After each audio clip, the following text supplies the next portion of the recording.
स्वागत है आप सभी का Shashi sir official YouTube channel में। आज हम लोग काव्य खंड का तीसरा अध्याय पढ़ेंगे। आज ये क्रैश कोर्स का तीसरा क्लास है, जिसमें आज हम लोग चर्चा करेंगे पद जिसके कवि हैं तुलसीदास। तो चलिए तुलसीदास के विषय में कुछ महत्वपूर्ण बातें जानते हैं। कवि तुलसीदास प्रभु श्री राम के अनन्य भक्त रहे। साथ ही साथ तुलसीदास के विषय में एक बात और जान लेना बहुत ज़रूरी है कि तुलसीदास ने जो रामचरितमानस की रचना की है, आज उसकी ख्याति, आज उसकी पॉपुलैरिटी इतनी ज़्यादा बढ़ चुकी है कि हमारे बिहार, झारखंड, उत्तर प्रदेश में जो वाल्मीकि रचित रामायण है, उसके स्थान पर तुलसीदास द्वारा रचित रामचरितमानस का पाठ ही ज़्यादा किया जाता है। तो चलिए ऐसे महान कवि के बारे में पढ़ते हैं। कवि तुलसीदास का जन्म 1543 ईस्वी राजापुर बांदा, उत्तर प्रदेश में हुआ। इनके बचपन का नाम था रामबोला। ऐसी मान्यता है कि जब ये जन्म लिए थे तो जन्म के साथ इनके 32 दांत थे। साथ ही साथ जन्म के बाद रोने के स्थान पर, रोने के बजाय जो है, इनके मुख से राम शब्द निकला था। राम का शब्द का इन्होंने उच्चारण किया था, इसलिए इनका नाम पड़ गया रामबोला। माता पिता की बात करें तो माता का नाम था हुलसी और पिता का नाम था आत्माराम दुबे, जो कि एक कर्मकांडी ब्राह्मण थे। और इनके जन्म के विषय में ये जो बात हमने बताई आपको कि जन्म के साथ इनको 32 दांत थे और जन्म लेने के बाद रोने के स्थान पर ये राम शब्द का उच्चारण किए थे। इस बात को प्रमाणित करने के लिए प्रमाण तो है नहीं, ये केवल एक किंवदंती है और ऐसी मान्यता है, ऐसा जानकारी प्राप्त होता है कि इनका जो जन्म हुआ था वो मूल नक्षत्र में हुआ था। तो इन 3 कारणों से इनके पिता चूँकि कर्मकांडी ब्राह्मण थे, इसलिए उन्होंने इनका परित्याग करने का निर्णय लिया। जिसके चलते परित्याग करने का जब निर्णय लिया तो जिसके चलते इनकी माता हुलसी ने इनको सौंप दिया अपनी दासी के हाथों, जिसका नाम था चुनिया। चुनिया ने ही, जब परिवार ने इन्हें त्याग दिया तो चुनिया ने ही इनका पालन पोषण किया। इनके मूल घर से दूर ले जाकर आगे चलकर इनका विवाह हुआ रत्नावली से, जो कि दीन बंधु पाठक की बहुत सुंदर सुशील बेटी थी और दीनबंधु पाठक इनके विद्वता से बहुत ज़्यादा प्रभावित थे, इसीलिए अपनी बेटी रत्नावली का विवाह इनसे कर दिया। दीक्षा गुरु की अगर हम बात करें तो नरहरि दास, जो कि सुकर खेत के निवासी थे, ये इनके दीक्षा गुरु थे। और इनके शिक्षा गुरु हुए सेठ सनातन, जो कि काशी के विद्वान थे। हमने आपको पिछले क्लास में भी बताया कि दीक्षा का अर्थ है आध्यात्म का ज्ञान और शिक्षा का अर्थ है किताबी ज्ञान या अक्षर ज्ञान, जिसकी हम बात करते हैं।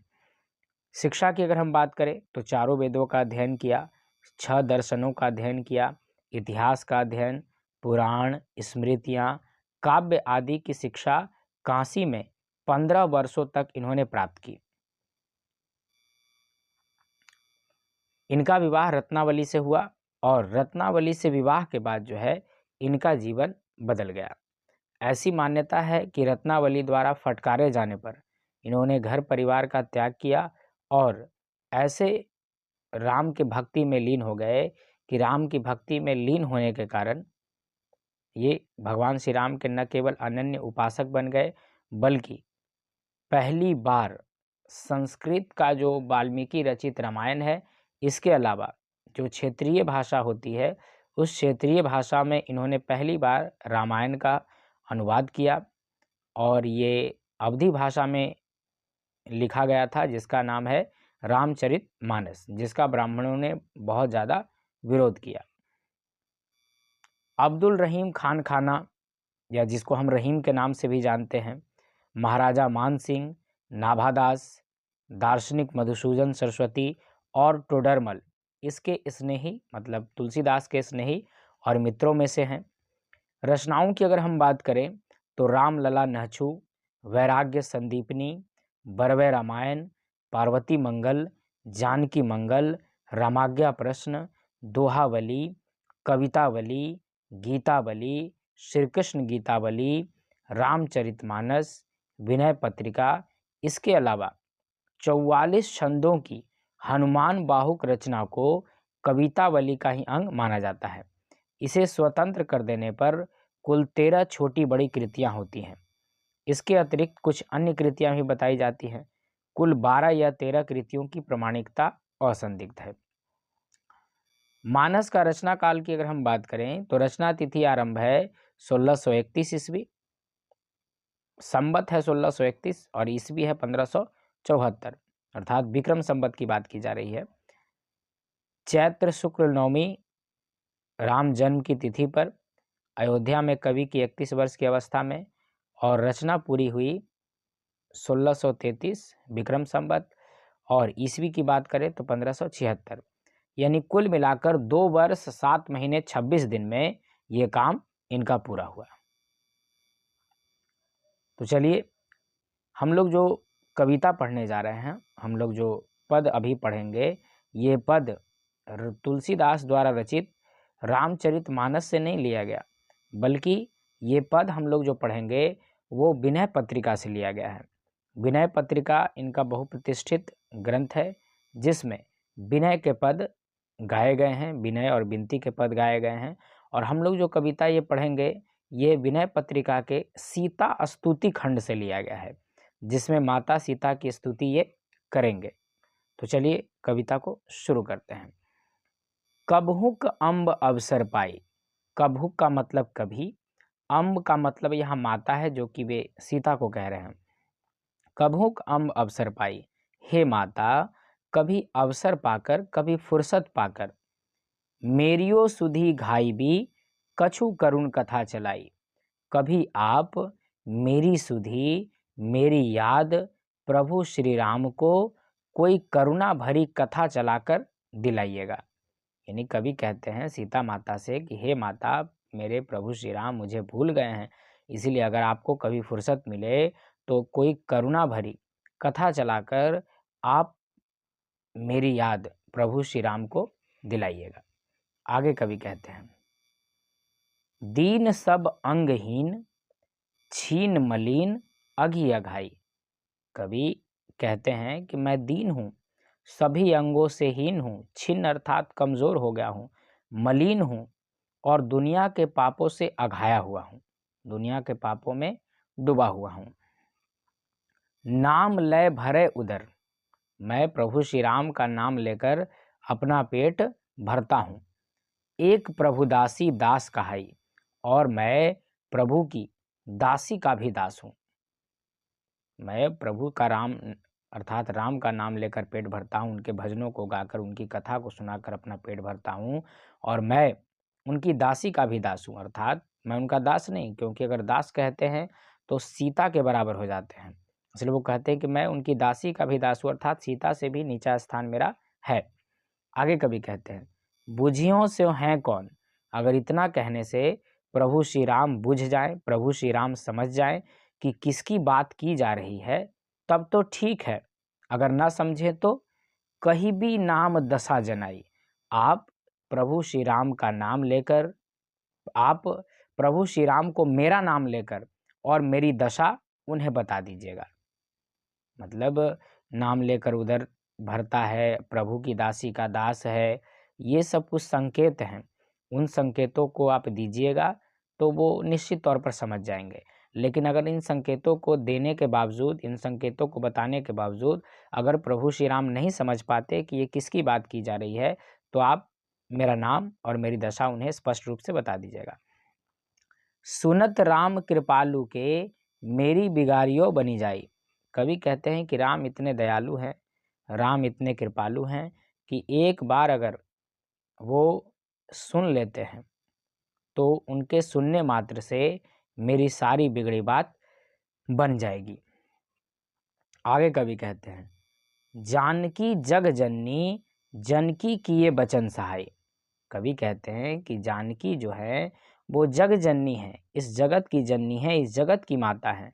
जग की जनकी की ये वचन सहाय, वो जनकी अर्थात लोगों की अपने वचनों से सहायता करते हैं। आगे कवि क्या कहते हैं?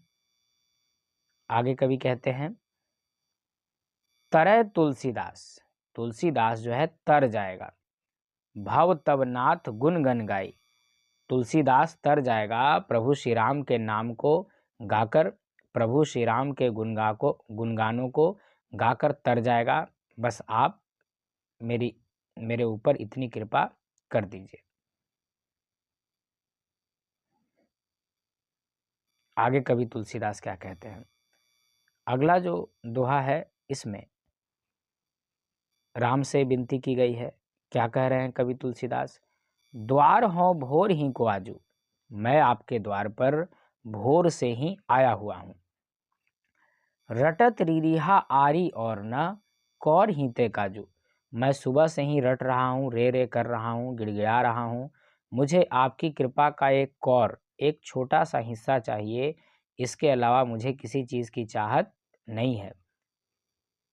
कली कराल दुकाल दारुन सब कुभांति कुसाजू, इस कलयुग के काल की अगर हम बात करें तो ये कलयुग का काल नहीं बल्कि दुकाल है। सब कुभांति कुसाजू, हर भांति से, हर प्रकार से सारे काम जो हैं वो बुरे हो गए हैं। नीच जन मन ऊंच, जैसी कोढ़ में की खाजू, मेरा मन बहुत नीचा है, मैं आदमी बहुत नीचा हूँ, लेकिन मेरा मन बहुत ऊंचा है। अर्थात विचार इनके ऊंचे हैं लेकिन कर्म इनके नीचे हैं। जैसी कोढ़ में की खाजू, और ये स्थिति इन्हें उसी तरह परेशान कर रही है जैसे किसी कोढ़ को उसकी खुजली करती है। अगर कोढ़ जहाँ फूटा है वहीं खुजली भी हो जाए तो आदमी परेशान, खुजली करे तो कोढ़ बढ़ेगी और ना करे तो खुजली परेशान करेगी। आगे कवि कहते हैं, हरि हिय में सदै बूझियो जाई साधु समाजू, जब मैं हृदय से हार रहा था, जब अपने हृदय से तरस रहा था, तो इसका रहस्य पूछने के लिए मैं साधु समाज के पास गया। मुँह से कहूँ कतहूँ को तीन कहियो कौशल राजू, मुझसे जो भी मिले सब ने यही सजेशन दिया, सब ने यही विचार दिया कि आपके जो कष्ट है, आपका जो दुख है, उसका हरण केवल प्रभु श्री राम कर सकते हैं, कौशल राजू कर सकते हैं। इसके अलावा आपके दुख दर्द को हरने वाला कोई भी नहीं है। दीनता दारिद दलय को कृपा बारिधि बाजू, दीनता और दरिद्रता का दलन करने की क्षमता श्री राम के बाजुओं में है। इसके अलावा और किसी के बाजुओं में आपकी दीनता और दरिद्रता का दलन करने की क्षमता नहीं है। चलिए आगे कवि क्या कहते हैं, दानी दशरथ राय के तू बानैत सिर ताजू, आप दानी राजा दशरथ के सिर के ताज हैं। आप दानी राजा दशरथ के क्या हैं? सिर के ताज हैं। जन्म को भूखों भिखारी हों गरीब निवाजू, मैं जन्म जन्म का भूखा हूँ, जन्म जन्म का भिखारी हूँ, गरीब निवाजू अर्थात गरीबों का भी गरीब हूँ। इससे पहली वाली पंक्ति में भी आपने देखा, दानी दशरथ राय के तू बानैत सिर ताजू, आप राजा दशरथ के सिर के ताज हैं, उन्हें आप पर बहुत गर्व है। और साथ ही साथ क्या कहते हैं, जन्म को भूखो भिखारी हूँ, मैं जन्म जन्म का भूखा हूँ, भिखारी हूँ, और गरीब निवाजू अर्थात गरीबों का भी गरीब हूँ, और मेरा दुख दर्द अगर कोई हर सकता है तो आप हैं। पेट भरी तुलसी ही, तुलसी का जो है वो पेट भरेगा कैसे? जेवाइया भक्ति सुधा सुनाजू, अगर आप भक्ति रूपी सुधा का थोड़ा सा भी अच्छा अनाज मुझे दे दें तो इतने से ही मेरा पेट भर जाएगा। तो कवि तुलसीदास की अपार श्रद्धा है, श्री कृष्ण कह रहे हैं, तुलसीदास की अपार श्रद्धा है राम के ऊपर, और राम को ही अपना वे सर्वस्व मानते हैं और वे अपनी भावनाएं इसमें प्रकट कर रहे हैं।